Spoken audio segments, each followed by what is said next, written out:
আজকে বরিশালের মাটিতে দীর্ঘ 2 দশক পর আমাদের মাঝে উপস্থিত হয়েছেন বিএনপির চেয়ারম্যান, আমাদের সকলের হৃদয়ের স্পন্দন, আগামীর বাংলাদেশের প্রধানমন্ত্রী জনাব তারেক রহমান, তার সাথে ঢাকা থেকে জাতীয় নেতৃবৃন্দ, বরিশাল বিভাগীয় নেতৃবৃন্দ, বরিশাল বিভাগের 21 আসনের বাংলাদেশ জাতীয়তাবাদী দল বিএনপি এবং তার জোট সঙ্গী প্রার্থী সকলের পক্ষ থেকে আগামী 12 ফেব্রুয়ারি নির্বাচনে আপনাদেরকে ধানের শীষে ভোট দিয়ে, এবং আপনারা জানেন এই বরিশাল বিভাগের মধ্যে ভোলা 1-এ আন্দালিব রহমান পার্থ এবং পটুয়াখালী 3 আমি ট্রাক এবং গরুর গাড়ি মার্কায় নির্বাচন করছি।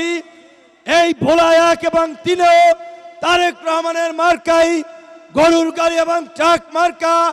আমরা সর্বশেষ, যেহেতু আমাদের প্রধান অতিথি চলে এসেছেন, সংক্ষিপ্তভাবে একটি কথা বলে বিদায় নিতে চাই। প্রিয় সমাবেশ, প্রিয় বাংলাদেশ, আগামীর জাতীয় নির্বাচন বাংলাদেশের স্বাধীনতা, সার্বভৌমত্ব, গণতন্ত্রের জন্য অতীব গুরুত্বপূর্ণ।